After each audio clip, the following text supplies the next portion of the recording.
Hey guys, Libble here, and today I'm bringing you an updated deck profile for my Salamangreat list that it was actually the first video that I uploaded on this channel. So after all of the past PPG tournaments that have been going on recently, quite a few Salamangreats have actually been topping, one actually winning an event more recently, and I've taken some inspiration from both of the decks. So one came second, one came first, to my knowledge at least. I've taken some inspiration from both those decks and changed up my list. I'm still not 100% happy with the list at the moment, but yeah, I mean, I thought I should give you an update on the deck anyway to kind of show you what avenues I'm thinking at the moment. So the extra decks had a little bit of change, and the main deck also as well. So we're running a much more mainstream sad lineup. So we're running one Gazelle, one Falco, one Jack, and the one Foxy. So I'm still happy with the Foxy at 1, and I've reduced Jack to 2 for the pure reason that he's a dead draw. So, like, with this deck, you want to set up your salads. You pretty much want to have Jack in graveyard. So obviously you can argue that if you banish him off Desires, that's really big, especially as you only have the 4 mainline salads. Obviously you've still got the 2 spinny, but we'll come on to that in a minute. But at the moment, I've tried to streamline the deck so it's a lot more control kind of oriented, so that you draw more hand traps on the first turn, and just kind of from what I've seen, cutting it down to 1, I've actually seen a lot more consistency from this deck at the moment. Then we run the 2 spinny, as I explained last time. It's just kind of at the perfect position. We're not trying to go insanely combo heavy, but at the same time, we like to have it in hand as an option to drop for the Gazelle, or again, it's just always good in the graveyard. It's just always good to play more than 1. You should I reckon you should either play 2 or 3, but 2 is absolutely fine for me. Then we have the triple Lady Debug. So Lady Debug, self-explanatory, best starter card in the deck.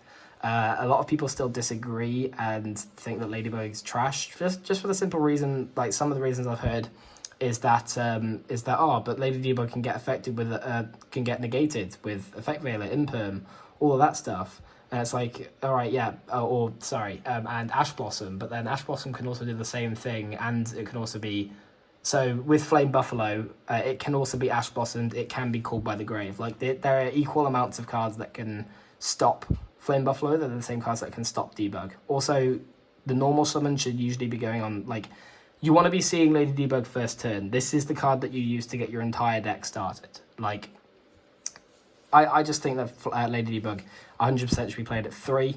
And then, with a new addition to the deck, even though I'm very against this card, we are playing the 2 copies of Flame Buffalo. Now, I'm only testing it out at the moment, and I wanted to bring you the list to show you I'm actually giving it a fair chance. Because, I don't know, whenever I draw this card, I can't use it, or I don't need it. It's just been my experience so far. I currently want to take these out for a Foolish Burial and a Monster Reborn. I'll show you the spells and traps in a minute. But, I mean, yeah, there have been the odd situation where it's been nice, but if you want to like use it to its max, you've got to have a salad card in hand, and you've got to have Gazelle in hand. And with the new like streamlined kind of salad setup in the deck, it doesn't you don't really see that option all too many times. Like, there'll be the odd time, but I don't know. Again, still experimenting with Flame Buffalo, but that's just where I've got it at the moment. Only at 2. I would never play it at more than 2.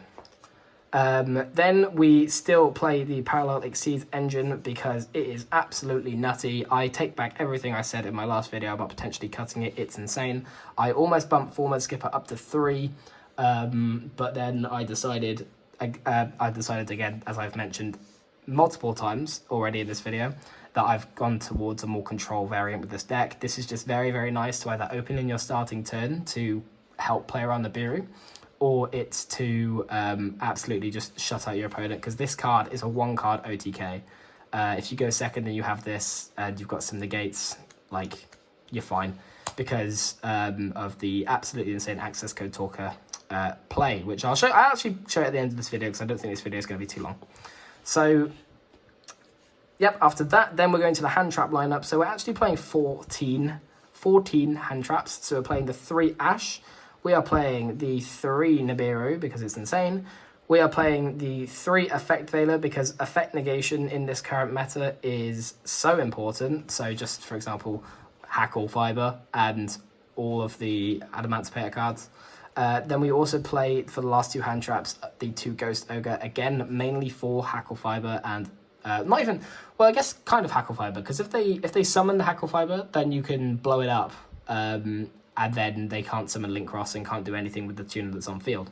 Obviously, unless you're playing against against Adamantipator, which is just very good against any of the Adamantipator monsters because you can blow them up and then they don't have rocks on field to continue their plays. The reason I've increased this to 14 is because I was watching a video and somebody, I think it was the Sky Striker deck that came first in that PPG. His reason was he played 14 hand traps because then you had, don't quote me, it was something like a 60% chance to see 2 hand traps in your hand at the start of the turn. And Saland is a very good deck at pretty much like the only starter card you need. If you have a Lady Debug in hand,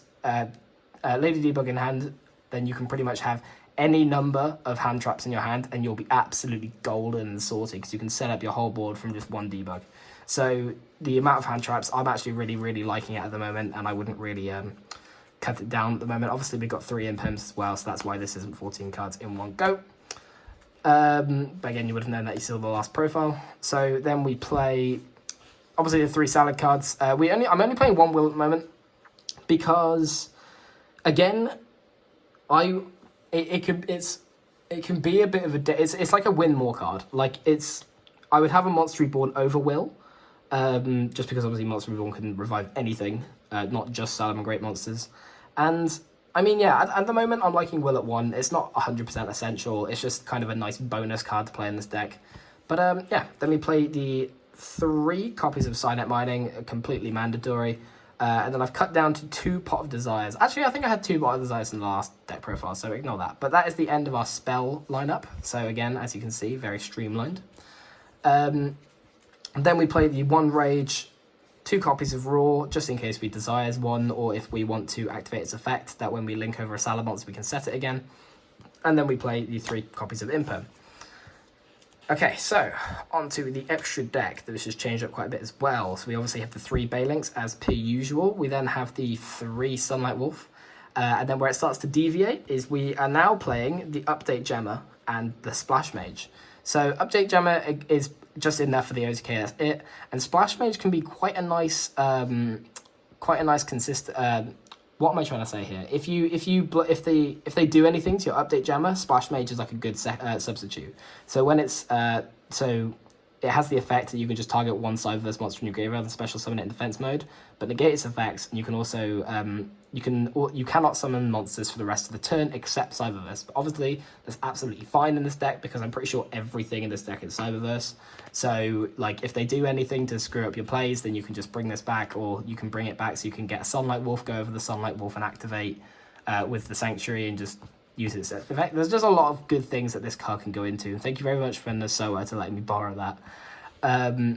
Then we play the 2 copies of Heatleo, the 1 transcode talker for the OTK, and then we play a Borrow Load and a access code talker for our Link 4s. So this is for when we get Mech Knighted and just kind of any big card that we can't get over, and the access code talker is just for the OTK. Obviously there are other scenarios where you can use it, but yeah, the Borrow Load is basically just like a nice little safety. We could add a 3rd XYZ if we wanted, because we just have, I'm sticking with the 2, the Babushka and Dweller. We could play number 60 in place of this if I don't see it used enough. But then at the same time, number 60 is kind of a more, almost like the Will. It's almost like a Will More card. Like you would only really summon it when you like have no other play. Like, and I don't know. I'm not 100% on number 60 yet. I really like him as a card though. His card art looks awesome. But yeah, I mean, I'm just gonna leave it there. With the extra deck, that's just what I'm liking a lot at the moment. I saw the person playing a Trap Tricks cards in here, which you could definitely do if you just took out the Borrow. And I've got the cards actually. I ordered them in when I saw it just because I thought it was really cool. Anyway, right, I'm going to show you the Forward Skipper 1 card OTK very quickly. whilst we got time, because I know this we're just approaching the 10-minute mark. So what you do is you'd normal summon the format skipper. You'd then link off the format to summon into Bailings. The Bailings would then allow you to search your deck for the Sanctuary, and the format would allow you to search your deck for the Parallel Exceeds.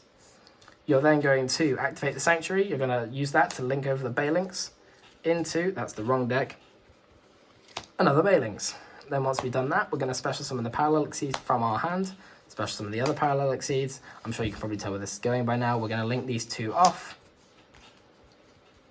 into the Update Jammer. The Update Jammer, we're going to use that to link over these two into the Transcode Talker. That's going to allow us to res the Update Jammer. We don't need to bother about its effect really at the moment, because we're going to link them both off immediately again to summon out Access Code Talker, and Access Code Talker's effect is going to target the Transcode Talker. So at this, and then obviously the Update Jammer is also going to activate as well. So Update Jammer is allowing whatever monster, so if Update Jammer is used for a link material, that link monster can then attack twice, and then this card's effect lets it gain 1,000 for each link rating. So obviously Transcode is a link 3, so it'd be on 5/3, and then you'd also have 3 destructions. So it's just absolutely insane that this deck can poop that out so easily, because you can pretty much do it with any setup. Like it does not require a lot of setup to activate that effect, which is absolutely insane. So yeah, I just say that's one of the really good things about Salad at the moment, is that they actually have that cool combo. But yeah, that was just my quick update on my Salamangreat list. I'm still not happy with it, still making adjustments. So thank you very much if you stuck through. If you enjoyed the video, please leave a like, subscribe to the channel, and follow me on Twitter at @libel_. Yeah, thank you very much, guys. See you in the next video.